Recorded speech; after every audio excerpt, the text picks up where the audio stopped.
Indo British advanced pain clinic నొప్పి మాయం surgery దూరం ఫర్ అపాయింట్మెంట్స్ 9155515563.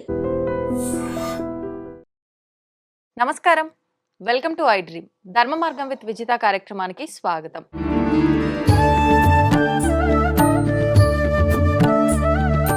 వివాహం విషయానికి వస్తే పాత రోజుల్లో వివాహానికి ఇప్పుడు జరుగుతున్న వివాహాలకి చాలా వ్యత్యాసం అయితే కనిపిస్తోంది. అయితే మనకు పాత రోజుల్లో వివాహాల విషయానికి వస్తే 16 రోజుల పెళ్లిగా అని చెప్పి 5 రోజుల పెళ్లిగా అని చెప్పి ఎవరికి వాళ్ళు ఎవరికి తోచిన విధంగా బంధుమిత్రులు అందరి కోలాహలంతో చక్కగా జరుపుకునేవారు. చాలా ఆనందంగా ఉండేది. కానీ ప్రస్తుత రోజుల్లో చూస్తే రోజులు 5 రోజులుగా జరుపుకుంటున్నప్పటికీ ఖచ్చితంగా పాత రోజుల్లో ఉండే సాంప్రదాయాలు పాటిస్తున్నామా లేదా అనేది ఒక చర్చనీయాంశంగా మారింది. ఇప్పుడు అసలు నిజంగా వివాహ తంతు ఏ రకంగా ఉంది, ఇప్పుడు చేస్తున్న వివాహ తంతు అంతా సాంప్రదాయంగా పద్ధతి ప్రకారంగా కరెక్ట్గానే ఆచరణలో వెళ్తుందా, ఎలా ఉంది అనే విషయాలు ఇప్పుడు గురువుగారితో మాట్లాడి తెలుసుకుందాం. ప్రస్తుతం మనతో పాటు ఉన్నారు ప్రముఖులు శివరుద్ర సాధు గారు. ఇప్పుడు వారితో మాట్లాడేద్దాం. నమస్తే అండి. నమస్కారం అమ్మా, చెప్తాలి. వివాహం విషయానికి వస్తే పాత రోజుల్లో చిన్నతనంలోనే వివాహాలు చేసేవాళ్ళు. కానీ ఇప్పుడు చూస్తే అసలు చిన్నతనంలో వివాహాలు కాదు కదా, 20 దాటిన వాళ్ళకి వివాహాలు చేస్తేనే ఇంకా చిన్న వయస్సు అనే ఒక పోకడ ఉంది. నిజంగా అంటే ప్రభుత్వం ఒక వయస్సు నిర్ణయించబడినప్పటికీ అసలు ఎందుకు వివాహ వయస్సు అనేది అంత చిన్న వయసులో చేసేవాళ్ళు, ఇప్పుడు ఎందుకు ఆలస్యం అవుతోంది? అప్పుడు అంటే చిన్న వయసులో చేసినా ఏ మెచ్యూరిటీ లేకపోయినా కూడా అప్పటి వాళ్ళు చాలా చక్కగా కలిసి ఉన్న వాళ్ళని చూస్తున్నాం. ఇప్పుడు అంతా తెలుసుకొని మంచి మెచ్యూరిటీ వచ్చిన తర్వాత ఇప్పుడు వివాహాలు జరిగినప్పటికీ ఇప్పుడు విడాకుల సంఖ్య ఎక్కువగా ఉంటుంది. ఏంటి దాని ఆంతర్యం ఏంటంటారు? మంచి బలమైన ప్రశ్న.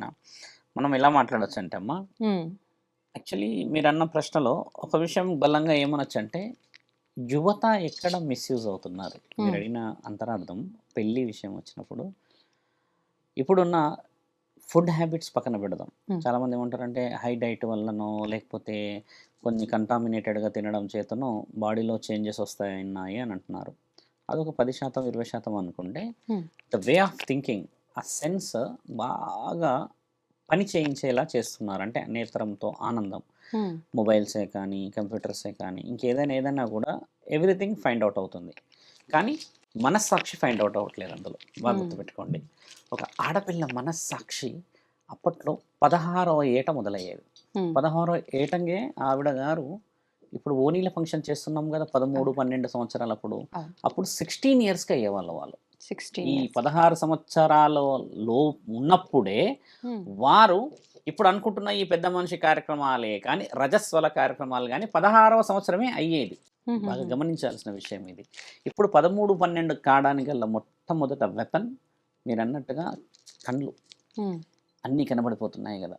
కాబట్టి ఆ వయసు చిన్నగా అయిపోయినప్పుడు, థింకింగ్ ఓవర్గా అయిపోయినప్పుడు లోపల ఆర్గాన్స్ అనేటివి హెవీగా పనిచేస్తాయి. That is called internal discussion. ఆ ఆర్గాన్స్ ఏమైతే అంటమ్మా, 16వ సంవత్సరానికి రావాల్సిన ఆ గడియ వీరు బలవంతంగా దాన్ని తీసుకురావడానికి చేసే ఆ ప్రయత్నం అని చెప్పవచ్చు. అంటే మనం నికాసుగా చెప్పాలంటే ఇప్పుడు థింకింగ్ ఓవర్గా అయిపోయి న్యూరలాజికల్ సిస్టమ్ డిస్టర్బెన్స్ అవుతాయి కదమ్మా. ఆ విధంగా కూడా చాలా మంది ఈ మధ్య కాలంలో జరుగుతున్నారు స్త్రీల విషయం.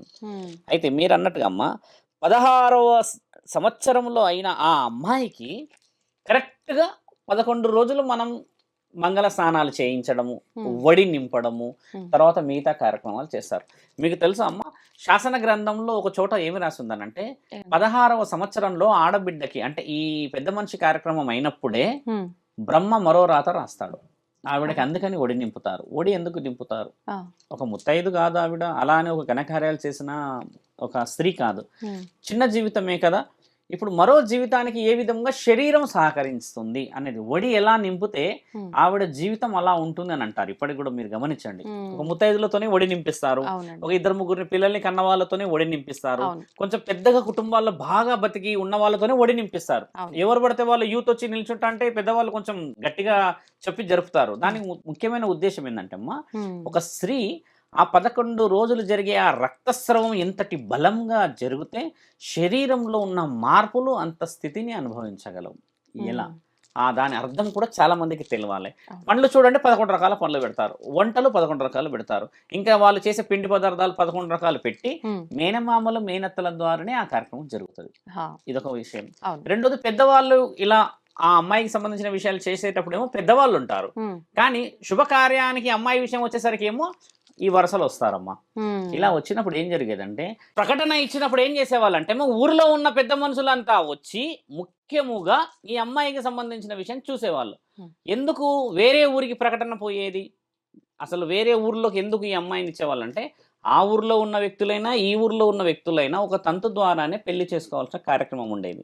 ఇప్పుడు మన దగ్గర కూడా వేరే ఊరు వాళ్ళు, అక్కడ ఉన్న వాళ్ళు, ఇక్కడ ఉన్న వాళ్ళు చేసుకునేవాళ్ళు. ఒక నానుడు ఏముందంటే అమ్మ, మన దగ్గర 7 ఋషివర్యులు ఉన్నారు. మీకు తెలిసిందే, నేను గతంలో మనం మధ్యలో ఒకసారి మాట్లాడాము, ఆపేసాము.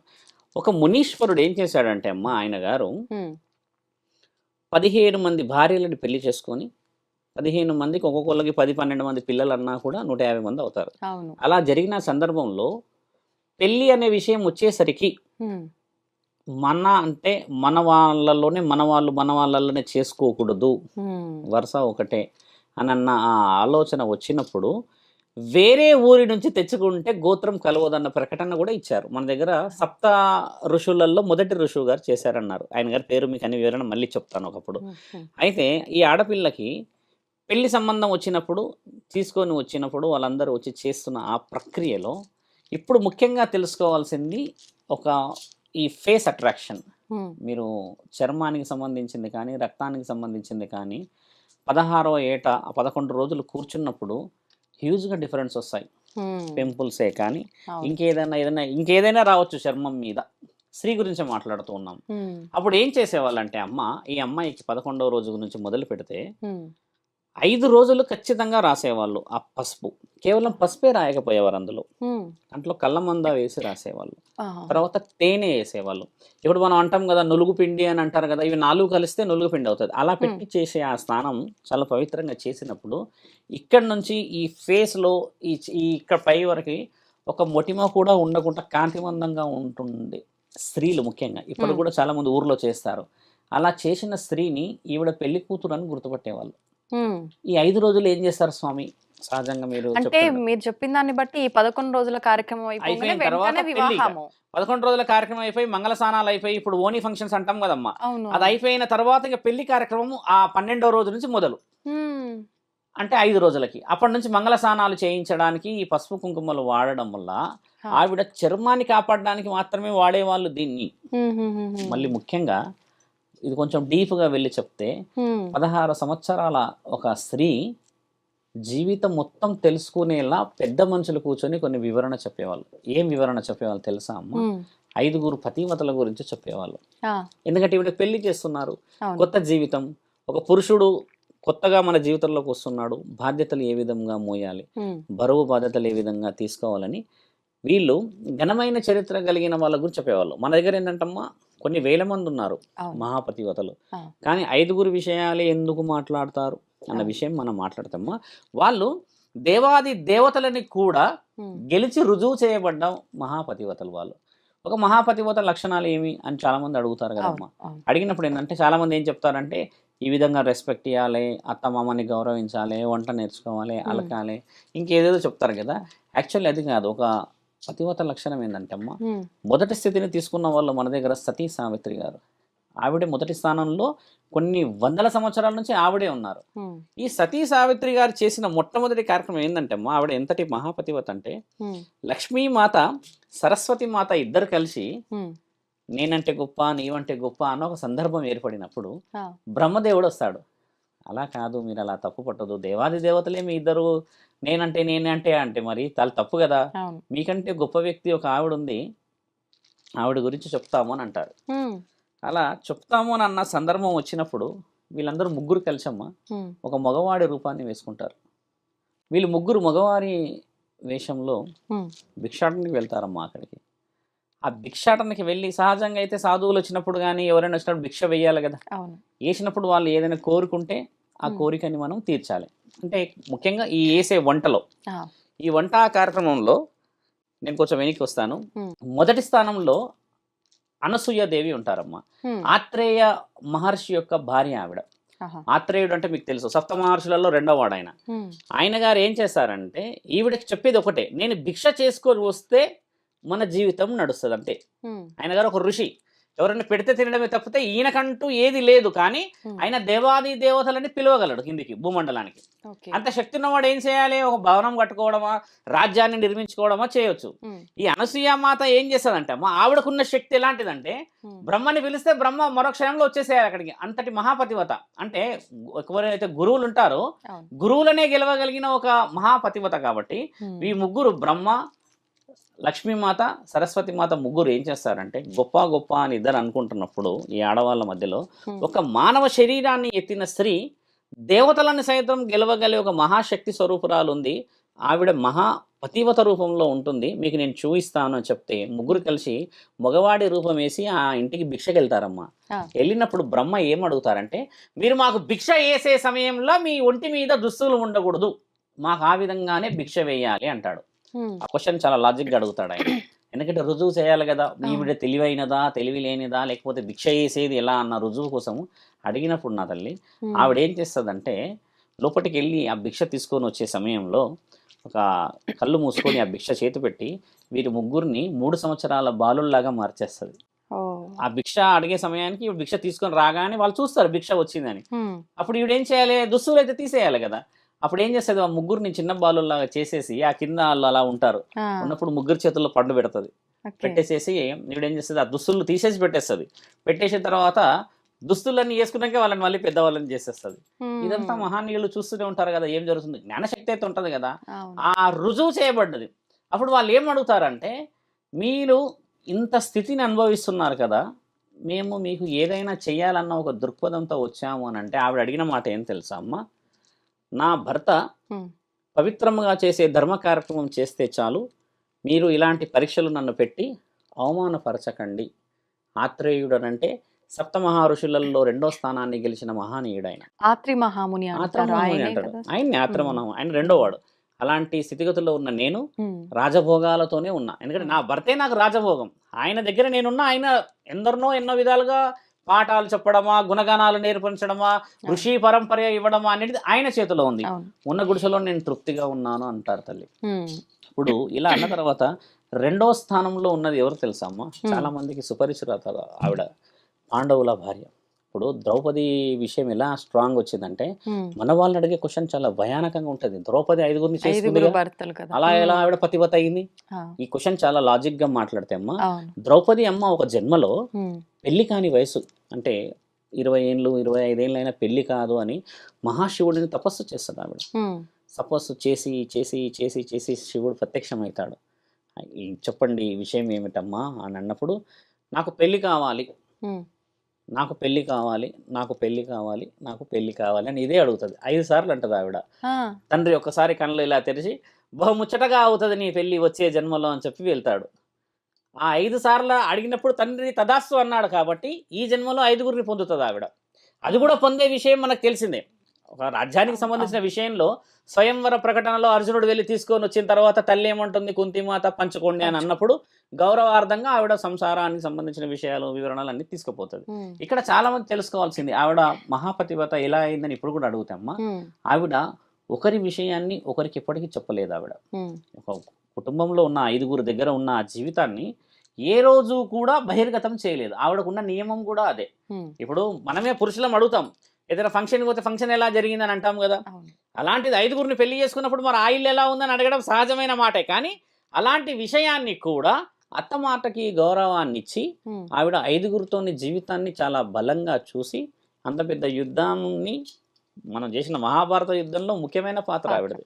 మీకు కూడా తెలిసిందే. ఇప్పుడు ద్రౌపది వస్త్రాధారణ అనే విషయాలు ఉన్నాయి, శ్రీకృష్ణుడు ఈ విధంగా ఉన్నది. రాఖీ పండుగ వచ్చింది ఆవిడ వల్లే. మీకు తెలుసా అమ్మ? రాఖీ పండుగ వచ్చింది ద్రౌపది మాత వల్లే.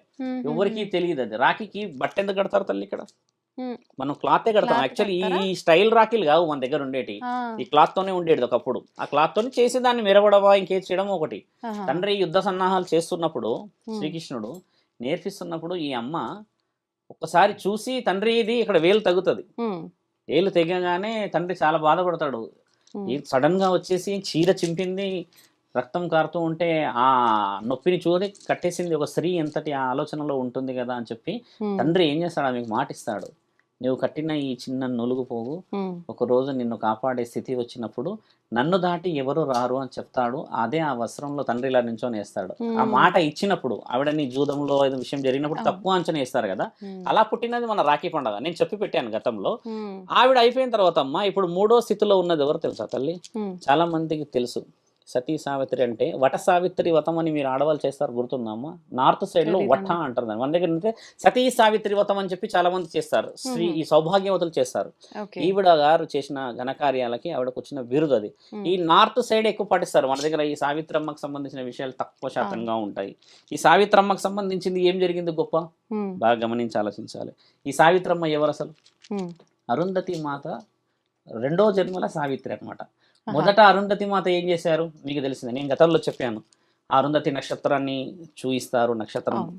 రాత్రి సమయంలో అంటే. ఉమ్, ఆవిడ ఏం చేశారంటే అమ్మ, ఒకరోజు చెలికత్తెలతో వెళ్తూ ఉంటుంది. ఉమ్, ఈ అడవిలో రాజులైతే రాములైతే చూస్తుంటారు కదా. అవును. వెళ్ళినప్పుడు ఒక వీరుడు కట్టెలు కొడుతూ ఉంటాడమ్మ అక్కడ కూర్చొని. ఉమ్, చూడ్డానికి ఒక రాజులాగా ఉన్నాడు ఆయన. కట్టెలు కొట్టడం ఏమిటి? ఉమ్, మళ్ళీ ఇద్దరు తల్లి తండ్రి ఉన్నారు, వాళ్ళకి కళ్ళు లేవు అని ఆరా తీస్తే హా, ఆయన గారు వచ్చేసి ఒక రాజ్యం కోల్పోయిన రాజు ఏమీ తోచని స్థితిలో ఉండి న్యాయమని ధర్మమని నమ్మిన వాళ్ళందరినీ నమ్మి మోసపోయిన ఒక వీరుడు అని చెప్పేసి ఉమ్, ఆవిడ ఒక మైండ్లో ఒక బోర్డ్ వేసుకొని వెళ్తుంది. ఆ, ఆ మరుసటి రోజు స్వయంవరం ఉంటుంది ఈవిడ గారికి. ఆహా, స్వయంవరంలో అందరూ వస్తారు, ఇక వీరులుగా వాళ్ళ కండలు చూపించడం, వాళ్ళ తెలివి చూపించడం అవుతుంది కదమ్మా. ఎవరిని నచ్చదు ఈవిడ గారు. ఉమ్, నచ్చని సమక్షంలో తెలివి ఉపయోగించి ఉమ్, నాన్నకి చెప్తుంది, నాకు ఒక అతను నచ్చాడు, ఆయన గారు అక్కడ ఉన్నారు ఉమ్, అని చెప్తే ఈయనకి చాలా కోపం వస్తుంది తండ్రికి. అదేంది, ఇది రాజ్యానికి సంబంధించిన విషయం అమ్మా, నువ్వు యువరానివి, రేపటి రోజు పెళ్ళి అయితే మహారాణి అవుతావు ఈ రాజ్యానికి అని చెప్తే, లేదు లేదు నాకు ఒక వ్యక్తి నచ్చాడు ఉమ్, అని చెప్తే ఆయన గారి గురించి ఆరా తీస్తే ఆయన గారు ఈ విధమైన ఒక సత్యవంతుడు, ఆ ఉమ్, సత్యవంతుడు రాజు, ఆయన గారు వీరుడు. కాకపోతే సత్యం సత్యం అని చెప్పి జీవితం అంతా ఈ విధంగా నాశనం చేసుకొని అన్ని కోల్పోయాడు. అత్తమామలు బాగున్నారా అంటే వారిద్దరికీ కళ్ళు లేవు ఉమ్, అన్న ఒక తరుణం మొదలవుతుంది. ఆహా, అప్పుడు ఆయన గారి సరే మన రాజ్యం తీసుకుంటే పెళ్లి చేస్తే ఆయన మంచోడు అవుతాడు కదా అని ఒక షరతు ద్వారా అందరు జాతకాలు తీపిస్తారమ్మా. ఉమ్, తీపిస్తే ఆయన కరెక్ట్గా ఏ రోజైతే బ్రహ్మముహూర్తం పడుతుందో అప్పటి నుంచి 365వ రోజు చనిపోతాడని రాసి వస్తుంది అందులో. అంటే మరణం నీకు వివాహం అయినాకనా? వివాహం అయినాక కరెక్ట్గా 365వ రోజు మరణం ఉందని వస్తుంది. Okay, okay. ఇప్పుడు తండ్రి పోయి ఇయ్యలేడు కదా, ఇవ్వలేడు. సంవత్సరంలోపే చనిపోతారంటే ఏ విధంగా అంటే అవును. అమ్మ ఈవిడ గారు కొంచెం మారం ఎక్కువ చేసి లేదు లేదు నేను అది చేస్తాను నేను ఇది చేస్తాను అని చెప్పేసి పోయి చేసుకుంటారు. ఉమ్, చేసుకుంటే ఈయన గారు నేను చిల్లి గవ్వ ఇవ్వలేను, నన్ను అవమానపరిచారు అంటే ఈవిడ గారు వెళ్ళి పెళ్లి చేసుకొని ఉమ్, అదే గుడిసెలో ఉంటే వారి దగ్గర ఈయన దగ్గరికి వెళ్ళేటప్పుడు ఒకటే వస్త్రం ఉంటుంది పైన, ఈ అమ్మ దగ్గర ఒక వస్త్రం ఉంటుంది. ఉమ్, అప్పుడు ఇద్దరు కలిసి జీవితం చేసినప్పుడు ఒక 5 నెలలకు 6 నెలలకైతే వస్త్రాలు అయితే పాడైతాయి కదమ్మా. అవును. ఇద్దరికి కలిపి ఒకటే వస్త్రం ఉంటుంది. ఉమ్, ఈయన గారు బయటికి వెళ్తే ఈవిడ ఇంట్లో ఉన్నప్పుడు దుస్తులు లేకుండా ఉంటుంది. ఈవిడ బయటికి వెళ్తే ఆయన గారు ఇంట్లో దుస్తులు లేకుండా ఉండే పరిస్థితి ఏర్పడుతుంది. ఆ, ఎందుకంటే వాళ్ళు నిరుపేదంగా ఉంటారు కాబట్టి ఇది కూడా పరమాత్ముడు పెట్టిన పరీక్ష అనుకోవచ్చు. అలా చూసి చూసి చూసి చూసి ఒకరోజు మహానీయుడు బయలుదేరుతాడు, భవతి భిక్షాందేహి అని పరమశివుడు అడుగుతాడు. ఉమ్, ఒక 2 గంటల తర్వాత ఈయన గారు రాగానే ఉమ్, లోపలికి వెళ్ళగానే దుస్తులన్నీ వేసుకొని చిన్న ప్రసాదమే తీసుకొస్తుంది ఇయ్యడానికి. అప్పుడు తండ్రి చాలా ఆవేశంతో ఏమడుగుతారంటే, ఉమ్, ఏమ్మా 2 గంటలు నించోబెట్టావే, ఏదో పంచభక్ష పరమాన్నాలు వండుతున్నావు అనుకుంటున్నాను నేను లోపట, నీవు వచ్చింది తీసుకొచ్చి పెట్టింది ఇదా ఉమ్, అని అన్నప్పుడు ఆవిడ తల కిందికి పెట్టి క్షమించండి మమ్మల్ని, ఉన్నాయి ఒకటే దుస్తు, ఉమ్, ఆయన గారు బయటికి వెళ్తే నేను లోపల ఈ విధంగా ఉంటాను, నేను బయటికి వెళ్తే ఆయన ఈ విధంగా ఉంటాడు అన్నప్పుడు మరి మీరు ఆ విషయం మాకు చెప్పవచ్చు కదా అంటే, మా పతి దేవులు రానంత వరకు మేము మాట కూడా ఇవ్వకూడదు అన్న ఒక గౌరవాన్ని వ్యక్తపరుస్తుంది అక్కడ. ఆ తెరిచినప్పుడు తండ్రి ఏం ఆలోచిస్తారంటే, ఉమ్, ఆయన జ్ఞానంతోనే చూస్తాడు అసలు ఈవిడదేంది, ఈ సత్యకాముడి యొక్క జీవిత చరిత్ర ఏమిటి, ఈయన ఎన్నో సంవత్సరంకి ఎన్నో నెలలు చనిపోతాడు అన్ని చూసే పరమాత్ముడు రావడం చేత ఉమ్, ఆవిడ ఇచ్చిన మెచ్చిన తెలివి భర్త లేని సమక్షంలో బయటికి కూడా రాలేదు. ఏదైనా సాహసం చేయవచ్చు, చేయలేని ఆ సమక్షంలో తండ్రి ఏం చేస్తాడు, ఆ భిక్ష తీసుకొని ఉమ్, దీర్ఘ సుమంగళి భవ అని ఆశీర్వాదం ఇస్తాడు ఆయన. ఈవిడకుంది ఏంది, సంవత్సరంలోపు భర్త చనిపోతాడని. చనిపోతాడని. అలా కొన్ని విషయాలు జరుగుతాయి. ఉమ్, తండ్రి అలా వెళ్ళిపోతాడమ్మా. వెళ్ళిపోయినాక సంవత్సరం తిరిగి అంటే ఆయన రానే ఆయుష్ అంతవరకే ఉన్నా సంవత్సరం ఉన్నా తండ్రి మాట మార్చుకునే ఇచ్చేళ్తాడు. అవకాశం ఉంది ఆశీర్వాదం వల్ల. తండ్రి ఏమన్నాడు ఈవిడకి చెప్పేది ఏంటంటే దీర్ఘంగా సుమంగలి అని ఇచ్చెళ్తాడు. అవును. ఈవిడేం అడగదు, ఏంటి ఎలా అని అడగదు. ఉమ్, 365వ రోజు దిగుతాడు మహానీయుడు యముడు, ఇంకా ఉమ్, ఆ దున్నపోతు మీద దిగి ఈయనని తీసుకెళ్తాడు. ఉమ్, భర్తని తీసుకెళ్ళినప్పుడు ఆయనతో పాటు ఈవిడ కూడా వచ్చేస్తుంటది వెనకాల, శరీరం వదిలిపెట్టేసి. ఉమ్, అప్పుడు ఈయన గారు యముడు ఏమంటారంటే, అమ్మా ఆయుష్ మాత్రం ఆయనది, నీకు ఇంకా ముందుగా పరిపూర్ణ స్థితి ఉన్నది, ఉమ్, మీరు ఆపవలెను, మీరు చెప్పితే వినాలి నా మాట, ఉమ్, మీరు అలా రాకపోవడం చేతనే మీకు శుభం. ఈయన గారిది తీరిపోయింది, తీరిపోయింది. నేను నా యొక్క ధర్మాన్ని పాటిస్తున్నాను అని చెప్తున్నప్పుడు ఉమ్, ఈయన చెప్పిన మాటలు వినదు ఆవిడ, ఈ సావిత్రమ్మ. అప్పుడు గట్టిగా ఉమ్, నా రాజ్యం కోల్పోయినాము, నా పనిమిటి కోల్పోతున్నాను అన్న కొన్ని బాధ వ్యక్తపరిచినప్పుడు ఉమ్, యముడు 2 వరాలు ఇస్తాడు ఆవిడకి. నీకు నేను 2 వరాలు ఇస్తానమ్మా, నీ అవును. పెనిమిటి లేకపోయినా నువ్వు బతకవచ్చు రాజ్యంలో అని చెప్తే ఆ వరాలు తీసుకుంటుంది ఇవిడ. ఒకటేమో అత్తమామలకి కళ్ళు రావాలని కోరుతుంది వరం, ఉమ్, రెండోదేమో నా రాజ్యం నాకు తిరిగి రావాలని కోరుతుంది. ఉమ్, 2 వరాలు తదాస్తు అనేస్తాడు ఆయన. అనేసే సమయానికి పొలిమేర దాటుతుంటారు వీళ్ళు, ఎందుకంటే ఒక లిమిట్ ఉంటుంది కదా అవును. ఊరికి గ్రామానికి. ఉమ్, ఆ పొలిమేర దాటే సమయానికి ఒక ధర్మరక్ష వచ్చి పడుతుందమ్మా. అలాగా ఉమ్, చాలా వెనకాల నుంచి గట్టిగా ఒక శబ్దం వినబడుతుంది, యమా అని. ఆ, వినబడగానే తండ్రి ఒక్కసారి ఉలిక్కి పడతాడు, ఎక్కడి నుంచి వచ్చింది ఈ పిలుపు, మా తండ్రి పరమశివుడిదే కదా అని చెప్పేసి ఒక్కసారి పాశాన్ని ఇలా వదిలిపెడతాడు. మీకు గుర్తుకు లేదా, మేము ఇచ్చిన మాట ఆవిడకి దీర్ఘంగా సుమంగలిగా ఉండమని చెప్పాము, దేనికి చెప్పామనేది మీరు తెలుసుకోలేకపోయారా అని అంటే, లేదు తండ్రి ఈ విధముగా అయ్యిందంటే రాజ్యం లేని వాడి గుణగణాలను చూసి పెళ్లి చేసుకుంది ఆవిడ. ఉమ్, అత్తమామలకి కళ్ళు కావాలని వాళ్ళ కోరికే కోరింది ఆవిడ, సొంతంగా ఏ కోరికలు కోరలేదు. అవును. నేను ఒక సాధువుని విచారణకు వచ్చినప్పుడు గౌరవాన్ని చూసి ఆవిడ యొక్క మహనీయమైన ఆలోచనలకి మెచ్చి ఈ విధముగా నేను ఆలోచించాను అన్నప్పుడు ఉమ్, ఆయన గౌరవం ఇస్తాడు. ఇచ్చి ఏం చేస్తాడు, శరీరంలోకి వీళ్ళిద్దరిని మళ్ళీ రివర్స్గా పంపి వాళ్ళిద్దరికి ఇచ్చిన మాట ఏంటంటే, అమ్మ ఉమ్, మీరు 18 సంవత్సరాలు ఈ యొక్క సతీ సావిత్రమ్మ ఎవరైతే ఉంటారో 18 సంవత్సరాలు వాళ్ళ నాన్న తపస్సు చేస్తే పుడుతుంది ఈవిడ. ఆహాహా, అంత మీ నాన్న ఎన్నో యాగాలు పూజలు ఎంతో చేస్తే పుట్టినావు నీవు, ఉమ్, కానీ నువ్వు నిరూపించుకున్నావు నువ్వు ఒక నిజమైన స్థితి, ఒక స్త్రీది ఏంటి అని చెప్పి ఉమ్, అన్న ఆ తరుణమే ఈరోజు చాలా మంది ఆవిడ మరో జన్మలో అరుంధతి లాగా కూడా పుట్టింది. ఇప్పుడు అరుంధతి నక్షత్రం అనేది కూడా ఆవిడే. ఈ సావిత్రమ్మ ఆ అరుంధతి నక్షత్రం అన్నమాట. అక్కడి నుంచి పరమాత్ముడు ఈమె కడుపులో వేస్తాడు, ఈ రాజు కడుపులో. ఉమ్, ఆ నక్షత్రం పేరే అరుంధతి. యాక్చువల్లీ అరుంధతిది వేరే స్టోరీ, వేరే విధంగా ఉన్నాయి, అది వేరు మళ్ళీ. ఓకే. కానీ ఒక నక్షత్రం అరుంధతి, ఆ నక్షత్రం వచ్చేసి ఈవిడ కడుపులో పుడుతుంది. ఈ రాజ్యంలో సావిత్రి రూపాన సావిత్రి. పుట్టిన ఆ తరుణంలో స్త్రీలు తెలుసుకోవాల్సింది ఏం తెలుసా అమ్మా ఇక్కడ ఉమ్, ముఖ్యంగా, ఉమ్, మరణాన్ని కూడా జయించవచ్చు. అంటే ఇక్కడ మేము ఇంత కొంచెం డీప్గా చెప్పడానికి గల కారణం అది. ఉమ్, 4వ స్థానంలో ఉన్నది ఎవరో తెలుసా అమ్మా, ఉమ్, చాలా మందికి భారతదేశ శత్రువు రావణాసుడు, ఆయన భార్య మండోదరి. ఇప్పుడు ఆవిడ మండోదరికి ఉమ్, 10 తలలు ఉన్న రాక్షసుడి ఆలోచనల్ని ఆవిడ గెలిచి అంత రాక్షసత్వంలో ఉన్న ఆయనని ఏ రోజు కూడా తప్పుదోవ పట్టలేకుండా ఒక లక్షణాన్ని చూయించిన మహాపతివత మండోదరి. ఉమ్, ఆవిడ రావణాసుడికి హెచ్చరించిన ఒకే ఒక వర్డ్ శివపురాణంలో రాసింది. ఏం చెప్పిందనంటే, పరాయి స్త్రీ మోహం ఎప్పటికైనా ప్రమాదమే రావణ అని చెప్తుంది ఆవిడ చనిపోయేటప్పుడు. ఆహా, ఆయన మోహం పడలేడు. ఆయన ఏంది, చెల్లెని ఏదో చేశారు కైకేయిని అని చెప్పేసి, మా చెల్లెని అది చేస్తారా అని చెప్పి సీతామాతను చూసి తీసుకెళ్లిపోయాడు అనేది ఈ హిస్టరీ వేరే ఉంది. మళ్ళీ శూర్పణఖ ఏం చేస్తుందంటే, వాళ్ళిద్దరిని చూసి ఆ శరీరాన్ని చూసి మోహించడానికి వచ్చినప్పుడు వీళ్ళిద్దరూ తప్పించుకుపోయి ఆ ముక్కు కోసేస్తారు ఈ అవును. శూర్పణఖని. ఉమ్, కోసేసిన తర్వాత ఈవిడెళ్ళి అన్నకు చెప్తే అన్న ఏం జరిగిందో కనుక్కోకుండా చెల్లే కదా అని భయానకంగా పరిగెత్తుకొస్తాడు. ఉమ్, అదొకటే జరిగింది అక్కడ విషయం. ఉమ్, తర్వాత నా ఇంట్లో ఉన్న ఆడవాళ్ళకి అవమానం చేసావని ఈయన అక్కడున్న ఆడవాళ్ళకి అవమానం చేయడానికి తీసుకెళ్తాడు. యాక్చువల్ ఉద్దేశం. ఓ, చరిత్ర ఎలా రాసబడి ఉంది మీరు చూసారా, అవును, స్త్రీ గురించి అని తప్పుగా స్త్రీ అలా మోహంతో. చేశాడని. కానీ ఇంతవరకు మన దగ్గర రామాయణంలో కూడా ఏం రాస్తుందంటే, రావణాసుడు సీతామాతని పూర్తిగా కన్నులు పైకి లేపి కూడా చూడలేడు అంటే ఇంతవరకు. అది కూడా రాస్తుంది మన దగ్గర. ఉమ్. మట్టి ద్వారా తీసుకెళ్ళాడు ఆయన. అంటే అంటారు కదా స్వామీజీ, ఇప్పుడు ఉమ్. రావణాసురుడు ఆమెను బలవంతంగా అంటే స్త్రీ వ్యామోహంతో తీసుకెళ్ళాడు. తీసుకెళ్ళాడు, కానీ ఆయన ఎన్నో జ్ఞానాలు చదివిన ఆయన కాబట్టి స్త్రీ ఆ. యొక్క అనుమతి లేకుండా ఆ. వైపు కూడా శివతాండవం. చూడొద్దు ఆ. కాబట్టి చూడలేదు అని. ఆ స్త్రీ అనుమతి లేని ఆయన ఏం చేయలేడు అనుకున్నాడు. అది ఉమ్. న్యాయమైన వాడే కదా. ఉమ్. ఆయన అక్కడ వరకు ఏం చేయలేడు. ఆయన అనుమతి తల్లి అయితే ఇక్కడ అలా చేసినట్టు మన దగ్గర దాఖలు లేవు. అవును. ఆయన చేసింది ఏంది, మట్టి ద్వారా ఆయన తీసుకెళ్లిపోయి ఒక లంకలో పెట్టేశాడు. ఆయన దేవుడు.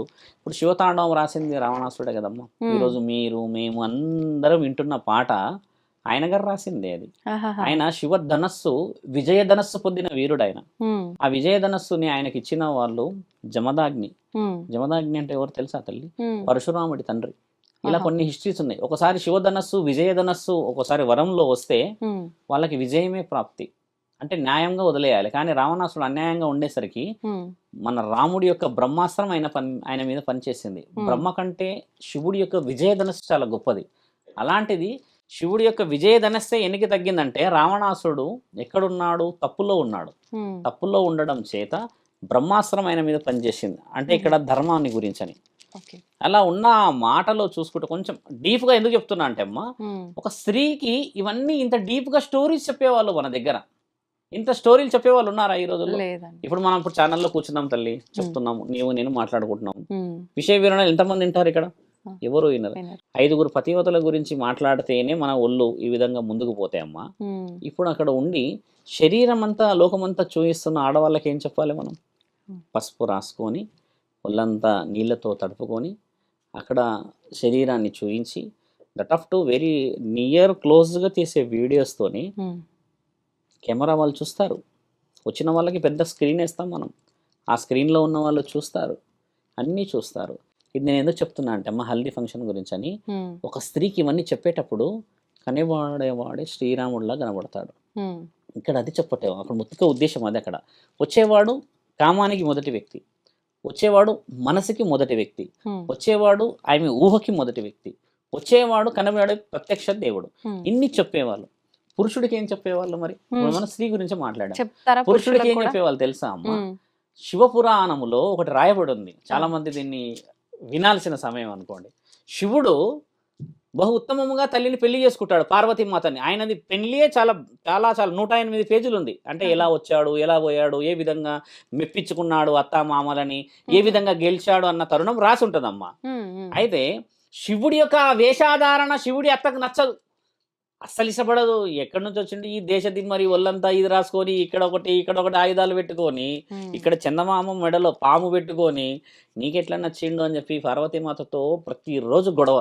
ఉమ్, అయితే ఊర్లో ఉన్న వాళ్ళు పెద్దలు వాళ్ళు వీళ్ళు అందరు కలిసి ఒప్పిస్తారు మొత్తానికి. అయితే ఆహా. ఒప్పించిన తర్వాత మన పార్వతీమాత ఏమంటదంటే అమ్మ, నాకు నచ్చాడు అని అంటది. ఈ వర్డ్ చాలా మందికి తెలియాలి. నాకు నచ్చాడు, నా కళ్ళతో చూడు అంటారు వీళ్ళమ్మని. ఉమ్, నేను చూడను, అసలు నేను చూడను.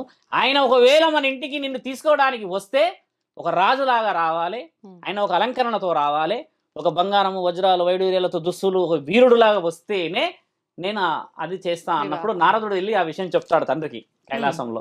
చెప్తే ఓహో ఖచ్చితంగా తీరుస్తాము వారి కోరికనని చెప్పేసి అన్ని దగదగా మెరిసే వజ్రాలు వైడూర్యాలు అన్ని ఆయన చూడడానికి స్ఖలుడు.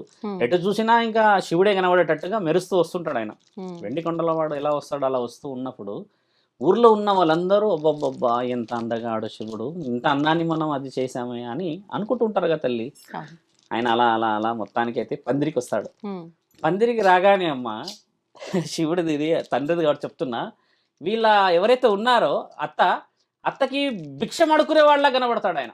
అంతే, అందరికేమో యువరాజులాగా ఎట్లా కనబడతాడు ఆయన త్రిశూలం పట్టుకొని, ఈమెకేమో ఇంటికి వచ్చి ఇలా చేతిలో పట్టుకొని నిలబడ్డట్టు కనబడతాడు భిక్షాటకుల్లాగా. ఎందుకంటే ప్రేమించాడు కదా, ప్రేమించాడు కాబట్టి.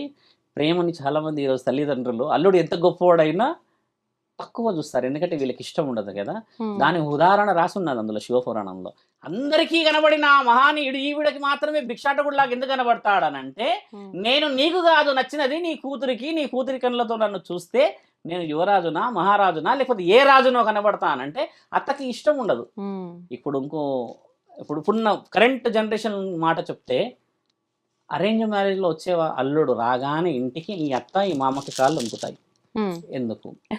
ఎందుకంటే వీళ్ళు తెచ్చుకున్నారు కదా, వీళ్ళు తెచ్చుకున్న వారికి ఈ అమ్మాయి ఇష్టం ఉందా ఇష్టం లేదా ఇది సంబంధం ఉండదు కదా.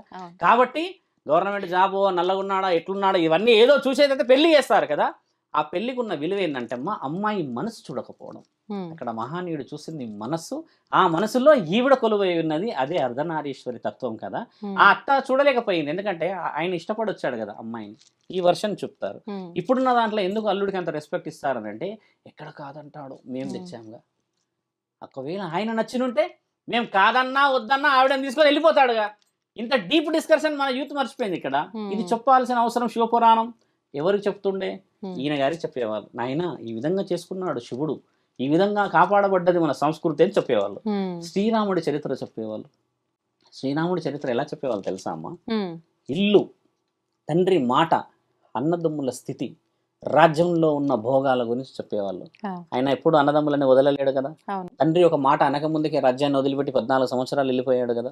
భరతుడు, తర్వాత లక్ష్మణుడు, వీళ్ళందరూ కూడా ఆయన రాక కోసం ఎదురు చూశారు, అంతేకాని ఎక్కడో కూడా అశ్రద్ధ చేయలేరు కదా. ఇలాంటి విషయాలు బాలరాముడి నుంచి మొదలుపెట్టి ఆయన సీతామాతని పెళ్లి చేసుకునేంత వరకు చెప్పేవాళ్ళు ఏం జరిగిందని. అంటే దీంట్లో ఏముండే, కుటుంబ ఒక నేపథ్యం ఎలా ఉంటుంది అని చెప్పేవాళ్ళు. పురుషుడు అవన్నీ వినేవాడు. ఈ పసుపు పెట్టుకుని ఈ కార్యక్రమాలు, మేనమామలు వచ్చి ఈ కార్యక్రమాలు జరిగే పసుపు కుంకుమలు మీరన్నా ఈ బండారు పెట్టుకున్న దానికి ఇంత విలువతో మీరు చేస్తున్నారా? లేదు. ఇప్పుడు చేయనప్పుడు నీకు ఏ రైట్స్ ఉన్నాయని నువ్వు అది చేస్తున్నావు? ఎందుకు హల్దీ ఫంక్షన్స్ ఎందుకు చేస్తున్నారు? ఇప్పుడు హల్దీ ఫంక్షన్ చేయాల్సిన అవసరం లేదు. మీకు కావాల్సింది బ్యూటీ కాబట్టి యూ బ్రింగ్ ఏ బ్యూటిషియన్. ఆ బ్యూటిషియన్ తెచ్చుకొని మీరు జూమ్ కెమెరాస్ పెట్టేసుకొని రుద్దించుకోండి ఫేస్ అంతా. దానికంతా ఓకే. పసుపు అని పేరు పెట్టి దాన్ని అపవిత్రం చేయడం ఎందుకు? నీళ్లు చల్లుకొని నీ శరీరం అంతా కనబడేలా. భార్యాభర్తలు, అక్కడ భర్త ఉంటాడు, ఇక్కడ భార్య ఉంటాడు. యాక్చువల్లీ ఇక్కడ పురుషుడు, ఇక్కడ స్త్రీ ఉండాలమ్మా. వాళ్ళిద్దరు ఒక సమయానికి కలవాల్సినది. ఆ ముహూర్తానికి ఒక రోజు గంట ముందు ఇట్లా వస్తారు కదా. అలాంటి తరుణం వదిలిపెట్టేసేసి వీళ్ళిద్దరు ఒక దగ్గర కలిసే తరుణం ఎక్కడ ఉంది మరి? ఇక్కడ ఎంగేజ్మెంట్ ఉంది మన దగ్గర. ఇప్పుడు పాతకాలంలో వివాహ సందర్భంలో ఆ పరద తీసే వరకు ఒకరినొకరు చూసుకునే సాంప్రదాయమే లేదంటారు కదా. లేదు, కానీ చూసుకునే సందర్భం ఎలా ఉండే అంటే అమ్మా, మీరు అన్నది మంచి ప్రశ్న. ఒక స్త్రీ ఈ 16వ ఏట అని చెప్పిన కదా, అప్పుడు ఆయన గురించి అన్ని చెప్పేవాళ్ళు విషయాలన్నీ. ఎలా ఉంటాడు, ఏ విధంగా పోతాడు, ఏ విధంగా మంచి మర్యాదలు చూసుకుంటాడని చెప్పేవాళ్ళు వాళ్ళంతా. ఆ ఊహ అంటున్నా నేను, ఆ ఊహలోనే ఆయన చూసుకునే వాళ్ళు కదా. ఒక శ్రీరాముడిని, ఒక శివుడిని, ఒక కృష్ణుడిని ఊహలో చూసుకునే వాళ్ళు. ఆయనని రియల్ గా చూసినప్పుడు కూడా ఆయన అలాగే కనబడేవాడు. అంటే ఇక్కడ ఏమైందంటే అమ్మా, మొదట అన్ని చూసేస్తున్నాం వివాహానికి ముందు. ఊహ ముందుకున్నాడు, ఆలోచన ముందుంది, కామం ముందుంది, మద్యం ముందుంది. ఇవన్నీ చేసిన తర్వాత పెళ్లి అని ఒక తాళి కడుతున్నాం అంతే, సింపుల్ గా. ఇప్పుడు అలా కట్టడం చేత ఏం జరిగింది తెలుసా అమ్మ? ఇక్కడ లాస్. బిఫోర్ మ్యారేజ్ ఎవ్రీథింగ్ చూసేసి ఆఫ్టర్ మ్యారేజ్ కేవలం ఈగోస్ చూస్తున్నాం. ఇప్పుడు నువ్వేంటి నేనేంటి అని. ఆ రోజు ఏం చెప్పేవాళ్ళు? దేవాది దేవతల గురించి చరిత్ర చెప్పి కుటుంబ గౌరవం చెప్తే, ఈ రోజు కేవలం నీ స్టేటస్ నాట్ స్టేటస్ అని చెప్పిన వాళ్ళు ఆ హల్దీ ఫంక్షనే చేసుకుంటారు. కుటుంబం గురించి గౌరవం, లేకపోతే ఉమ్మడి రాజ్యాల గురించి మాట్లాడే ప్రతి ఒక్కళ్ళు మీరు అన్నట్టుగా పెళ్లిళ్ళు చేసుకుంటారు. అలా పెళ్లిళ్ళు చేసుకున్న ఏ కుటుంబం ఇప్పటివరకు విడిపోలేదు. మీరు గమనించండి. శివుడి గురించి అని చెప్పింది అది ఏంటంటే, చాలా మంది యూత్ కి ఇప్పుడు అవసరం. ప్రేమ చేసుకున్న అల్లుడిని ఇష్టపడ్డారు చాలా మంది.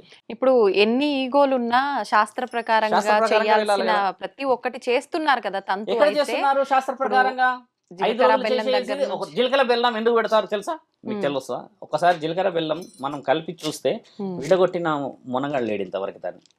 దాన్ని ఒకసారి అవి రెండు కలిసిపోతే అమ్మా తీయడానికి రాదు. ఇక్కడ పెడతారు. కన్యాదానం ఎందుకు చేస్తారు తెలుసా తల్లి మీకు? కన్యాదానం అర్థం సగం మందికి తెలియదు. ఇక్కడ నేను చెప్తున్నాను కదా, కన్యాదానము ఈ లోకంలో అన్నిటికంటే గొప్ప కన్యాదానం ఎందుకు అయ్యిందనే విషయం చాలా మందికి తెలియదు. బహుశా తల్లి కన్న తండ్రులకి ఆ విషయం చాలా మందికి బాధిస్తుంది. ఒక స్త్రీ అమ్మ జీవితంలో ఒక్కసారి ఒక పురుషుడికి అప్పచెప్పేస్తే, బాగా గుర్తుపెట్టుకోవాల్సిన విషయము, వాళ్ళు శారీరకముగా ఉన్నారా లేదా అనేది పక్కన పెట్టు, కానీ నువ్వు వెళ్ళావు అంటారు అంతే. ఇంకా దాంట్లో తప్పు పడతారు కదా. ఇప్పుడు కన్యాదానానికి అర్థం ఏం తెలుసా అమ్మ? ఒక స్త్రీ శరీరాన్ని ఇచ్చిన తర్వాత కొన్ని వేల కోట్లు పెట్టినా ఆ పూర్వస్థితి రాదు. బాగా గుర్తుపెట్టుకోండి. వజ్రం ఇచ్చాం మీకు, వైడూర్యాలు ఇచ్చాం కదా, దానికి 10 రెట్లు నువ్వు ఇవ్వగలవు. స్త్రీ యొక్క కన్యతనాన్ని తీసుకొచ్చి ఇవ్వగలవా? అందుకని తీసుకొని వెనక్కి ఇవ్వలేము కాబట్టి కన్యాదానానికి శాస్త్ర గ్రంథంలో చోటు ఉంది. దాన్ని ఒకసారి ఇస్తే అమ్మా మళ్ళీ నువ్వు అదే పవిత్రత తీసి ఇవ్వలేవు వెనక్కి. అందుకే అక్కడ మనకు కూర్చోబెట్టిన వేద మంత్రాల్లో అక్కడ ఇక్కడ కన్యాదానం చేసే ఆ తల్లిదండ్రులు చాలా చాలా చాలా బాధపడుతూ ఏడుస్తూ ఎన్నో విధాలుగా అయితే ఇస్తారు. ఆ ఇచ్చిన ఆ చేతులు ఎంతో పుణ్యము. ఒక స్త్రీ పరిపూర్ణమైన వంశ ఉద్ధారణకి వచ్చేస్తుందమ్మా అక్కడ నుంచి. మన వాళ్ళు 2 నెలలకి, I heard the news morning, పెళ్ళయింది కరెక్ట్గా 2వ రోజు సూసైడ్ చేసుకుంది అమ్మాయి. ఈ రోజు మార్నింగే నాకు ఇందాక చెప్తున్నారు వచ్చేటప్పుడు. 2 డేస్కి ఏమైందంటే పెళ్ళయిందంటమ్మా. పెళ్ళయిన తర్వాత కూర్చొని మొబైల్ ఏదో చూసుకుంటుందంట. ఏదో డిస్కషన్ వచ్చిందంట. వచ్చేసరికి నీకు ఫోన్లో ఎవరితో మాట్లాడుతున్నావు, ఎవరితో చూస్తున్నావు, ఈ ఫేస్బుక్, ట్విట్టర్లు ఇవన్నీ ఉంటాయి కదమ్మా, అవన్నీ చూసేస్తే ఆ అమ్మాయి ఫోన్ అక్కడ పడేసి ఇంట్లోకి వెళ్ళి సూసైడ్ చేసుకుందంట. ఇప్పుడు చావు ఉంది అక్కడ. ఇక్కడ ఏం జరుగుతుంది చూడండి. వాళ్ళ అమ్మ గురించి ఆలోచించలే, నాన్న గురించి ఆలోచించలే, ఏది ఆలోచించలేదు. ఒక స్త్రీని అలా అనగానే అవమానంతో వచ్చేసి చనిపోయింది. అంటే ఇక్కడ ఆయన నాకు ఏదో సంబంధం ఉంది కదా అని చెప్పి చనిపోలే ఆవిడ, నా గురించి పూర్తిగా తెలియకుండా. ఇప్పుడు అలా పెళ్లి ఎంత పెద్దగా జరిగింది, వైవిధ్యముగా జరిగింది కదా, కన్యాదానం అయితే చేశారు కదా. మరి అంత సులభంగా ఒక స్త్రీని అలా ఒక వేరే వాడితో పెట్టేస్తే అమ్మ మరి మరణమే తథ్యం కదా. మానం కంటే ప్రాణము అని, ప్రాణం కంటే మానమే గొప్పదని మన దగ్గర రాసి ఉన్నాయి. స్త్రీకి విలువైందమ్మా. ఈ రంకు అంట పెట్టేస్తారు కదా, మగవాడికి అదే చెప్తారు, మగవాడికి చెప్తారు ఇది రంకు పెట్టుకొని ఉన్న స్త్రీలతో మాట్లాడొద్దు అని చెప్తారు, సాకలి వాడితో మాట్లాడొద్దు అని చెప్తారు. మన దగ్గర ఎవరు చెప్తారు? పెద్దవాళ్ళు 60-70 సంవత్సరాలు ఉన్న మగవాళ్ళు ఆడవాళ్ళు అందరు కూర్చొని ఒక కథలాగా చెప్పేవాళ్ళు కూర్చొని. మన దగ్గర చెప్తుండేవాళ్ళు. ఇప్పుడు మన దగ్గర ఉన్నాయి అలాంటివి, ఉన్నాయి ఇంకా ఊర్లలో. అది చెప్పేవాళ్ళు. మగవాళ్ళు ఇప్పుడు గుర్తుపెట్టుకోవాల్సింది ఏంటమ్మా, ఒక రంకు ఉన్న ఆడవాళ్ళతో మగవాడు మాట్లాడొద్దు అని అంటారు. బాగా గమనించాల్సిన మాట. ఒక చెట్టు కింద నిలబడి అలాంటి వేషాధారణతో ఉన్న స్త్రీతో మాట్లాడితే నేను తప్పు కింద క్యాలిక్యులేట్ చేస్తారు, కానీ నువ్వు చేయలేవు అన్నారు కదమ్మా. అంటే స్త్రీలే తప్పుగా ఉంటారు, అలా ఉంటారు. రంకు ఉన్న స్త్రీలు, నేను అన్నది స్త్రీలు అని లేదు, రంకు అంటే అక్రమమైన మార్గాల్లో స్త్రీలు నడుస్తారుగా కొంతమంది ఉన్నారు. మగవారు కూడా ఉండేవాళ్ళు, నేను చెప్పిన మాట మగవాళ్ళు కూడా ఉంటారు. కానీ రుజువు చేయబడింది ఎక్కడున్నది? ఆడవాళ్ళది. అంటే అమ్మా మీరు అన్నట్టుగానే ఇందాక ఒక వర్డ్ వదిలేండి, ఆ వర్డ్ కొంచెం వినాలి. స్త్రీలే అలా ఉన్నారని ఎలా అంటారు గురువు గారు మీరు అంటున్నారు కదా. పురుషుడు అలా ఉన్నాడు అని చెప్పడం అనేది చాలా తక్కువ శాతంగా ఉంది చరిత్రలో. ఒక మాట, ఇద్దరు పురుషుల దగ్గర 25 మంది పురుషులు ఉన్నా కూడా గొడవ రాదు. అదే ఒక స్త్రీతోని ఇంకో స్త్రీ కూర్చుంటే ఒక హాఫ్ అన్ అవర్ నుంచి 1 అవర్లో గొడవలు జరుగుతాయా? దానికి కారణం ఏంటంటే ఉన్నాయి లేని ఉన్నాయి అని చెప్పేస్తే వాళ్ళు నిజం అనుకుని నమ్మేసి వచ్చి కాపురాలు కూల్చుకుంటారు. పురుషుడైతే అలా చెప్పలేడు కదా, సందర్భాలు రావు కదా. నానుడి కూడా ఉంది కదా, ఇద్దరు ఆడవాళ్ళ కొప్పులు ఒక దగ్గర కూర్చోని ఉందా అమ్మ. ఎందుకంటే ఈ ఆడవాళ్ళను అన్నట్టుగా స్త్రీలే తప్పు చేస్తున్నారు అంటే, కానీ వాళ్ళే నాలుక చాలా పదునైనది అంటున్నాను. పురుషుడు కూడా తప్పుడు చేస్తున్నాడు. ఒక విధంగా చెప్పాలంటమ్మా, స్త్రీని డబ్బులు ఇచ్చేసి శారీరకంగా ఆలోచించిన వ్యక్తి ఆ స్త్రీ కంటే 1000 రెట్ల తప్పు మనిషి. ఎందుకంటే ఇంట్లో ఉన్న స్త్రీ, నీకంటూ ఒక జీవితం, ఇవన్నీ వదిలిపెట్టి వచ్చిన నువ్వు కూడా అపవిత్రమే కదా. కాకపోతే శాసన గ్రంథంలో ఉన్న విషయం స్త్రీ విలువ చెప్తున్నాం మీకు నేను. అలా ఉన్న వాళ్ళతోనే ఎందుకు మాట్లాడదు అని అంటే, ఆవిడ అందరితోనే ఉంటుంది కదా తల్లి. పురుషుడు ఉంటారా స్వామి అందరంటే, ఒక పురుషుడు 100 మందితో ఉన్నట్టు రుజువు లేదు ఎక్కడ. బాగా కూర్చోండి, మీరు అన్నట్టుగా ఉన్నాయి లింక్స్ ఉండొచ్చు, ఒక 2, 3, 10, 12. కానీ ఒక స్త్రీ వేష్య స్థితిలో ఉన్న వాళ్ళ యొక్క ఆలోచననే చాలా పెద్దగా ఉంటుంది కదమ్మా. అక్కడ డిఫరెన్సెస్ ఉంది కదా. అలాంటి విషయాలు చెప్పి చేసే పెళ్ళికి మీరు అన్నారు జీలకర్ర బెల్లం. ఆ జీలకర్ర బెల్లాన్ని పెట్టిన తర్వాత అమ్మ పానీగ్రహం చేస్తారు. ఇలా 2 చిట్కనేలు ఎందుకు పట్టుకుంటారు తెలుసా? చాలా మందికి తెలియాలి. చిట్కనేలు ఎందుకు? ఈ 2 బొటనవేలు పట్టుకోవచ్చు కదా, ఈ 5 ఏళ్లలో ఇదే స్ట్రాంగ్ కదా, ఇదే ఎందుకు పట్టుకుంటారు తెలుసా అమ్మ? ఒక భర్తకి ఒక భార్య అంటే, భర్త ముందు నడుస్తుంటే వెనకాల ఉన్న స్త్రీ పట్టుకుంటుంది. మీరు బాగా గమనించండి, ఇలా గుంజుతున్నట్టు పట్టుకుంటుంది. దీని ముఖ్య ఉద్దేశం ఏం తెలుసా అమ్మా? ఎన్ని కష్టాలు వచ్చినా, ఎన్ని రాజ్యానికి సంబంధించిన దుఃఖాలు, నీవు ఎన్ని స్థితిగతులను అనుభవించి నాకు దక్కకుండా నన్ను కోల్పోయే స్థితి, నిన్ను నీవు కోల్పోయినా కూడా ఒక చిటికన వేలు సహాయంతోనైనా నిన్ను నేను లాక్కుంటాను వెనక్కి అని అన్న అర్థం. అది అంటే నేను నా బాధలన్నీ గెలుస్తా, నిన్ను నాతో పాటు తీసుకెళ్తా అని చెప్పి ఈ పతివతలు చెప్పింది అదే కదమ్మా. ఇవన్నీ చెప్పిన తర్వాత ఈ పాణిగ్రహం అగ్ని చుట్టూ తినిపిస్తారు. ఎందుకంటే అగ్ని నిజమైనది కదమ్మా. అలా దాన్ని చుట్టూ తిరుగుతున్నప్పుడు చేసే ఆ 7 అడుగులకు ఉన్న విలువ పాణిగ్రహం చెప్పట్లేదు కదా ఈరోజు. పాణిగ్రహాన్ని గురించి చెప్పాలా? చాలా మంది చెప్పట్లేరు కదా. తలంబ్రాలు ఎందుకు వస్తారు? నెత్తి మీద తలంబ్రాలు పోస్తారు. మీకు మనం వడి బియ్యం గురించి చెప్పాను నేను లాస్ట్ టైం. ఆ వడి అనేది ఇలా పోసే కార్యక్రమం కూడా చెప్పాము. అన్నదమ్ములు ఇద్దరు కలిసి ఒక వ్యవసాయానికి సంబంధించి చెల్లెకి ఇస్తూ ఉంటే, చెల్లెని పెళ్లి చేసిన తర్వాత ఆవిడ వాటా రాకపోవడం అనేది జరుగుతుంది. కానీ అన్నదమ్ములు ఆ వాటాని ఇవ్వలేక మనసు బాధ చంపుకోలేక వచ్చిస్తే అత్తమామలు వచ్చేసి మీరేందయ్యా మా దగ్గర లేదా, గతి లేదా అని అన్న మాట వస్తుందని చెప్పాను, గుర్తుండొచ్చు మీకు, వీడియోస్లో చెప్పాను. ఆ తర్వాత ఆ అత్త వాళ్ళకి ఇంట్లో తీవ్రమైన అనావృష్టి, అంటే ఏమీ లేని స్థితిలో ఈ అన్నలే వచ్చి మళ్ళీ సహాయం చేస్తారు. మా చెల్లె దగ్గర మేము ఇచ్చే వాటా ఉందని చెప్పాను మీకు. తలంబ్రాలకు సంబంధించిన, బియ్యానికి సంబంధించిన వడి నింపే కార్యక్రమం అలా వచ్చిందమ్మ మన దగ్గర. ఇందులో 3 సంవత్సరాలకి, 2 సంవత్సరాలకి, 1 సంవత్సరానికి వడి నింపుకుంటారు. కులదైవానికి కానీ ఎవరికైనా చేసుకోవాలి. వడి నింపకుండా ఉండకూడదు అనే విషయం ఎందుకు ఉంటుందమ్మా? 5 సంవత్సరాలు దాటితే బంధాలకి విలువ పోతుంది అని చెప్పేసి శాస్త్రం ఘోషిస్తుంది అనమాట. అందుకని 5 సంవత్సరాల నిండక ముందుకే వడి నింపే కార్యక్రమం చేయాలి. మళ్ళీ ఈ వడి ఎవరు నింపాలి తెలుసా అమ్మ? వరుసైన వాళ్ళే నింపాలి. నాన్నలు కానీ, బాబాయిలు కానీ, అన్నలు కానీ, వీళ్ళే నింపాలి. ఎందుకంటే వాళ్ళే పుట్టింటికి సంబంధించిన ఇంట్లోనే చేయాలి. అంతేగా మిగతా ఎక్కడ చేయకూడదు. దీని గురించి చాలా మంది ఆడవాళ్ళు చాలా అలుగుతారమ్మా, మా ఒడి నింపలేరు, మాకు బియ్యం పోయలేరు అని చాలా మంది గొడవలు కూడా పడి విడిపోయిన వాళ్ళు ఉన్నారు. చాలా మంది నా దగ్గరకు వచ్చి చెప్తారు కూడా. దాన్ని నేను వేరే మార్గాలు కూడా చెప్పి పెట్టాను అనమాట. అలా ఒడి కార్యక్రమం వచ్చిన తర్వాత అత్యంత ముఖ్యమైనది ఇప్పుడు మనం మాట్లాడుకోవాలి, చాలా మంది వినేది శారీరకమైన సంబంధం. ఈ పెళ్ళైన తర్వాత 4 గోడల మధ్యలో చీకట్లోనే జరగాల్సిన సంబంధం అది. ఎప్పుడైతే వెలుగులోకి వచ్చేసి, ఎప్పుడైతే మనం అన్న కుటుంబాల నేపథ్యం దాటి వచ్చావమ్మా, ఒకరి శరీరాన్ని ఒకరు చూడకుండా జీవితం మొత్తం పరమాత్ముడికి అంకితమైన మహా కార్యక్రమానికి పూనాలి. అంటే ఏ విధముగా అంటే, వేద బ్రాహ్మణులు ఒక నిర్ణయం ఇస్తారు, వాళ్ళు చెప్తారు ఈ సమయమే అని, ఈ సమయంలో చేయాలి అని, రాత్రి ఒక సమయం అని నిర్ణయిస్తారు.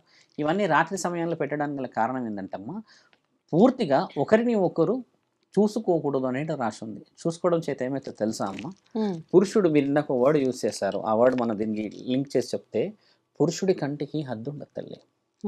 బాగా గమనించాలి, ఎందుకంటే మనం ఛానల్లో ఉన్నాం కూడా చెప్తున్నాను. ఒక స్త్రీని పరిపూర్ణంగా చూసిన పురుషుడు ఈవిడే ఇలాగుంటే ఇంకొక ఆవిడ ఎలా ఉంటుందని ఊహించగలడు పురుషుడు. ఎందుకంటే కామానికి సంబంధించిన విషయం జరిగేటప్పుడు మీరు ఎక్కువ శాతంగా గమనించి చూస్తే స్త్రీ స్థితి వేరు, పురుషుడి స్థితి వేరు. మీరు గమనించండి మాటలో, పురుషుడు ఎక్కువ శాతంగా ఈ ఐస్ కాంటాక్ట్ ఇవ్వగలడు, స్త్రీ ఇవ్వలేదు. షీ కెన్ ఫీల్, సెన్స్ పనిచేస్తుంది స్త్రీలు, అది బాగా గమనించండి. అంటే కళ్ళు మూసుకోవచ్చు, లేకపోతే వాళ్ళ ఆలోచన నా జీవితము, నా భర్త, నా బాధ్యత అని చెప్పేసి పరమాత్ముడితో నాకు ఇలాంటి జీవితం, మంచి కుటుంబం, మంచి పిల్లలు పుట్టాలన్న ఆనందంలో ఆవిడ మైమర్చిపోయి ఉండవచ్చు. పురుషుడు ఆ మైమర్చిపోయే తరాన్ని కూడా చూడవచ్చు ఈ కళ్ళు. అందుకనే నేను ఇంతకుముందు చెప్పాను, ఎందుకు చిన్న చిన్న వాళ్ళకి రేప్ కేసులు అవుతాయి, ఎందుకు ఈ విధంగా కొంతమంది మీద 5-6 సంవత్సరాల పిల్లల మీద జరుగుతుందన్న విషయం ఏంటంటే, they can imagine one figure to other figure. అంటే అర్థమైందమ్మా, ఒక స్త్రీని, ఒక హీరోయిన్ ఉందనుకుందాం, ఈవిడ కానీ ఈయన ఈ విధంగా ఇమాజినేషన్ తీసి ఇక్కడ అప్లై చేయగలడు. ఇది మైండ్ సెట్ గేమ్. అంటే ఇది చాలామంది సైకలాజికల్గా ప్రూవ్ చేశారు. ఇలాంటిది మన ఊహకందని విషయాలు కూడా అప్పట్లో మన జ్ఞాననేత్రానికి అందించిన ఋషివర్యుల పరంపర మనది. ఇప్పుడు అలా ఉండకూడదు, ఇలా ఉండాలన్నప్పుడు ఏమైతే ఇద్దరికి ఈక్వాలిటీ. ఎక్కడైతే ఈ లైటు ఇదొకటి ఇవన్నీ మొదలయ్యి సమయానికి అనుబంధం లేకుండా జరుగుతున్నాయో కార్యక్రమాలు, ఇలాంటి విషయాలు దారితీస్తున్నాయి. ఇది చాలా సింపుల్ కదమ్మా. ఇప్పుడు మనం పుష్ప 2కి వెళ్ళామనుకోండి, నెక్స్ట్ చిరంజీవి వస్తుందని అంటే ఎక్స్పెక్టేషన్ వేరే లెవెల్లో పోతాం కదా. కాబట్టి ఎక్స్పెక్టేషన్స్ పురుషుడికి ఉన్నాయి, ఇక్కడ స్త్రీకి లేవు నా తల్లి. దాంట్లో ఎవరైనా అడ్డుకున్నా నేను వైవిధ్యముగా కూర్చోడానికి సిద్ధమే, డిబేట్కి వచ్చిన. అదే రాసున్నాయి మన గ్రంథాలు, శివపురాణంలో రాసున్నాయి ఈ విషయాలు. నేను చెప్పిన విషయాలన్నీ కూడా వివాహానికి సంబంధించింది, వివాహం ఒక జీవితం సంబంధించింది శివపురాణంలో ఉంది. అంటే ఇప్పుడు మీరు చెప్పిన దాంపత్యానికి సంబంధించిన విషయాలు ఏ విధంగా ఉండాలో రాసింది మొత్తం. నేను చెప్పినది అబ్సల్యూట్లీ సైంటిఫిక్ ప్రూవెన్ క్వశ్చన్ అమ్మా, ఇది డాక్యుమెంటేషన్ ఉంది మన దగ్గర. ఒక విషయం నేను లాస్ట్ టైం కూడా చెప్పానమ్మా, అమెరికాలో ఒక అబ్బాయి, ఒక స్త్రీ, ఒక పురుషుడు, 20-25 మంది స్టూడెంట్స్లో ఒక టీచర్ వచ్చి discussion what about yesterday topics అని అంటది కదమ్మా. అన్నప్పుడు ఏమన్నదానంటే, ఆవిడ ఒక పర్టికులర్ స్టూడెంట్ని కొడుతున్నారు. ఏ విధంగా, చిన్న చిన్న విషయానికి ఇరిటేట్ అవుతున్నారు, గట్టిగా అరవడమో లేకపోతే అది విసిరేయడమో చాక్పీస్తో కొట్టడమో చేస్తే, ఆ అబ్బాయి 2-3 సార్లు చూసి, ఆ అబ్బాయి యూజ్ చేసిన వర్డ్ అని తెలుసమ్మా, ఎందుకు మీరు అంటే వై యు ఆర్ అంటే ఫోకస్, అంటే కంటిన్యూ నన్ను టార్గెట్ చేశారని చెప్పేసి ఒక్కటే వర్డ్ అన్నాడు, last night don't you feel, అంటే మీరు సాటిస్ఫై కాలేరా విత్ యువర్ హస్బెండ్ అన్నాడు ఆయన. అది రికార్డ్ అయింది 2007లో. It was proven she not satisfied with అంటే ఫ్యామిలీ, ఆయన హస్బెండ్తోని సెక్షువల్గా హరాస్మెంట్లో ఉంది ఆవిడ అని రుజువైంది. డాక్యుమెంట్ ఉంది, you can Google it also. తర్వాత ఆ అబ్బాయి అలా అడిగినందుకు ఆవిడ తీసుకెళ్ళింది డీన్ దగ్గరికి. డీన్ దగ్గర తీసుకెళ్ళినప్పుడు ఏం చేశారంటే, ఎందుకు ఇలా అన్నాడు అని చెప్పేసి ఈవిడ పర్సనల్ లైఫ్ ఎంక్వైరీ చేస్తే, ఆవిడ భర్తతోని 2-3 మంత్స్ నుంచి ఉండట్లేదు, ఫ్యామిలీ గొడవలతో ఉండి ఆ హెజిటేషను, ఆ యొక్క ఇరిటేషన్ అంతా స్టూడెంట్స్ మీద అప్లై చేస్తుందని రుజువైంది. 9 మంత్స్ తర్వాత వచ్చింది. ఇది ఉంది మన దగ్గర, లండన్లో అయింది ఇది. అంటే ఇక్కడ ఎంత ఇంటర్లింక్ డిస్కషన్. ఇప్పుడు ఆ అబ్బాయి ఆ అన్న వర్డ్ నీ శారీరకమైన ఆలోచనల గురించి చెప్పాడు అని అంటే అమ్మా, ఎక్కడ ఏం కోల్పోతున్నాం మీరు అన్నది విచక్షణ. మీరు గమనించండి, ఈ రోజుల్లో చాలామంది ఉన్నారమ్మా మహానుభావులు, స్త్రీని పట్టించుకోరు, కానీ పరిస్థితి దగ్గర మాత్రం కావాల్సిన అన్నీ చేస్తారు. అంటే ఇక్కడ ఉద్దేశం ఏంది, ఈవిడ అందంగా లేదనా, లేకపోతే ఈవిడ స్త్రీ గుణగాలు లేవన్నా అని చెప్పి చాలామంది అడుగుతారు కదా. మీరు ఒక వర్డ్ వదిలేరు, కోర్టు దగ్గరికి ఎందుకు వెళ్తున్నారు స్వామి అని అన్నారు ఫస్ట్ ఇంటర్వ్యూలో. అయితే లాస్ట్ వర్డ్ వచ్చింది కాబట్టి చెప్తున్నాము. ఆ వర్డ్ ఎందుకు వస్తుంది తెలుసా అమ్మ, ఎక్కడైతే అక్రమమైన ఆలోచనలు ఉంటాయో అక్కడి నుంచే ఇవన్నీ మొదలవుతాయి. ఎందుకంటే మూడో వ్యక్తి నీ కుటుంబంలోకి ఎంట్రీ అయ్యాడనంటే అయిపోయాయి, నువ్వు ఇంకా నీ జీవితం నాశనమే. ఏ స్త్రీ అయినా కూడా అమ్మ అన్నీ పంచుకుంటుంది భర్తతో, కానీ పరస్త్రీతో పడక పంచుకోవచ్చు. చూడండి, అన్నీ పంచుకుంటుంది. నువ్వు రక్తము కూడా తీయమ్మా, మెడ కూడా కోసేయి, నువ్వు నీకేమి కావాలో అన్నీ పెట్టేస్తుంది. ఇక్కడ కావాలా, గోల్డ్ కావాలా అన్నీ ఇచ్చేస్తుంది. నువ్వు బాగుంటే చాలు అంటది. కానీ పడక సుఖం గురించి ఊహించలేదమ్మా స్త్రీ. అంత గొప్పది కదా. సేమ్ అదే విధంగా పురుషుడు కూడా ఆలోచిస్తాడు. ఇంకా నా భార్య నాతోనే అన్ని విషయాలు ఆలోచిస్తారు. కొంతమంది కొన్ని విధాలుగా పోతారంటే అది ఇమ్మెచ్యూర్ డిస్కషన్స్. మనం మాట్లాడుతుంది కూడా ఛానల్లో కూర్చున్నాం కాబట్టి వ్యాలిడ్ మన చరిత్ర సనాతన ధర్మం యొక్క గొప్పతనమే చెప్తున్నాము. అలా రుజువు చేయించబడ్డాయి తల్లి. ఎంత శక్తి ఉంటే మన శాస్త్రంలో ఒక కామానికి అంత పెద్ద శిలల మీద చెక్కి గుడికి పెడతారమ్మా. అదొక ఒక విలువ శక్తి ఉన్నదే కదా. పురోహితుడు చూయించేవాడు అవన్నీ, ఆ తల్లిదండ్రులు చూయించకపోయేవారు సిగ్గుతో. వీళ్ళందరూ చూస్తే ఓహో ఈ విధంగా ఉండాలని. ఎల్లోరా శిల్పాలు, ఇప్పుడు అజంతా శిల్పాలు ఎవరు చెక్కారు తల్లి? అది ఎవరు రాశారు? అది ఎంతటి నాలెడ్జ్ ఇచ్చింది అని అంటే ఈ రోజుల్లో అవన్నీ మొబైల్లో ఉన్నాయిగా. ఇంకా నయం, అక్కడ శిల్పాలు కదులుతలేము. ఇక్కడ కదులుతున్న మనుషుల్ని చూసేసి మనిషి ఊహకందని ఆలోచనలు రావడం చేతనే మీరు అన్నట్టుగా అన్నీ జరుగుతున్నాయి. It is applies 13 to 16 years, 9 to 15 years లేడీస్కి అప్లై అవుతుంది ఇది బాగా. వాళ్ళ శరీరంలో ఎక్కువ శాతంగా మార్పులు రావడానికి గల ముఖ్యమైన కారణం మొబైలే. ఫుడ్ 10-20% తల్లి, దాన్ని మార్చలేం మనం. కానీ వాళ్ళ థింక్ ఓవర్గా అయిపోతుంది కదా. అదొకటి. పురుషుడు కూడా సేమ్ అదే స్థితి.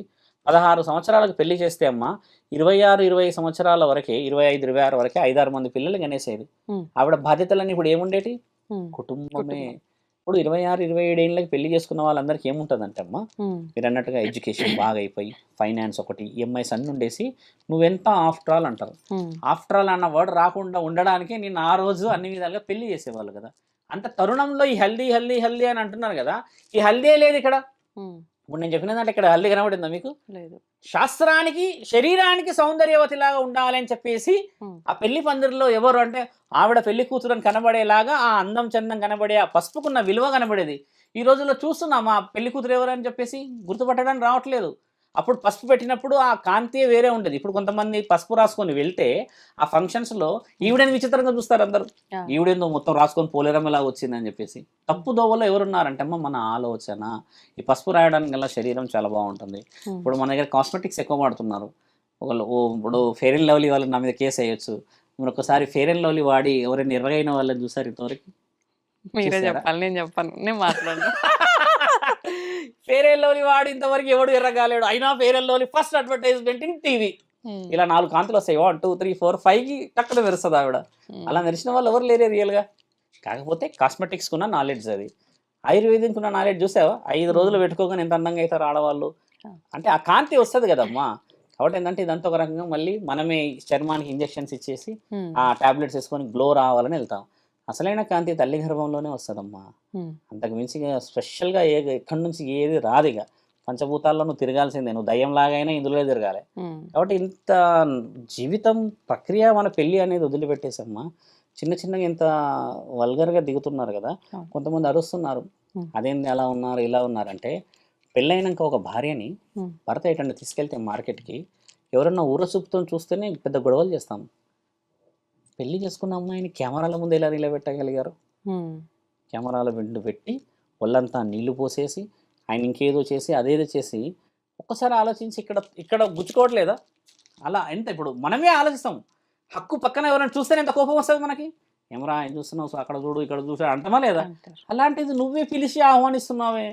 గోప్యంగా ఉండాల్సిన స్త్రీలని నువ్వు ఇంత ఘోరమైన స్థితికి తెచ్చి ఏం గోప్యంగా నువ్వు పెళ్లి చేసి సంసారం అనేది తీసుకోగలుగుతాం? డబ్బులుంటే సరిపోవమ్మా. సంస్కారం చాలా ముఖ్యమైనది. అదే శాసనం, అదే ఇతిహాసం, అదే మన గ్రంథం, అదే మన వేదం. ఇప్పుడు వేద మహర్షులు వేద పురుషులందరూ ఉన్న మహా భూమండలం ఇది. ఇండియాలో జరిగినట్టుగా పెళ్ళి ఏ భూమండలంలో జరగదమ్మా. ఒకసారి ఇంటి ముందు అలకకి ఎంత విలువ ఉంటుంది? ఫంక్షన్ హాల్లో విలువ వస్తుందా తల్లి? అదే ఇంటి ముందు చేసుకుంటే ఎంత విలువ? ఒకప్పుడు అందరూ చేసుకునేవాళ్ళుగా. ఇప్పుడు ఎందుకు వచ్చిందంటే డబ్బులు వచ్చాయని. గుడిలో చేసుకుంటే విలువ, ఇంటి ముందు చేసుకుంటే విలువ తప్పితే నువ్వు ఆకాశంలోకి వెళ్ళి చేసుకున్న పెళ్ళికి విలువ రాదు. సప్త మహర్షులు వేద మహర్షులు దేవాది దేవతలు నిన్ను ఆశీర్వదించడానికి రావడానికి మొదట నీ ఇంట్లోకి రాగలుగుతారు, రెండవది దేవుడి గుడిలోకి రాగలుగుతారు. వాళ్ళు ఫంక్షన్ హాల్లో ఒక చావు అవుతుంది, అశ్రునివాళి అర్పిస్తారు, శ్రద్ధాంజలి, ఇంకా వేరే చున్నీల ఫంక్షన్స్ అవుతాయి, వేరే మతస్థులే వేరే ప్రోగ్రామ్స్ అవుతాయి, సుసైడ్ చేసుకుంటే రాజ్యసభలో పెడతారు. మనం ఇన్ని సభలు పెట్టిన దాంట్లో ఇంత పవిత్రమైన పెళ్లి కూడా చేస్తాం అదే ఫంక్షన్ హాల్లో.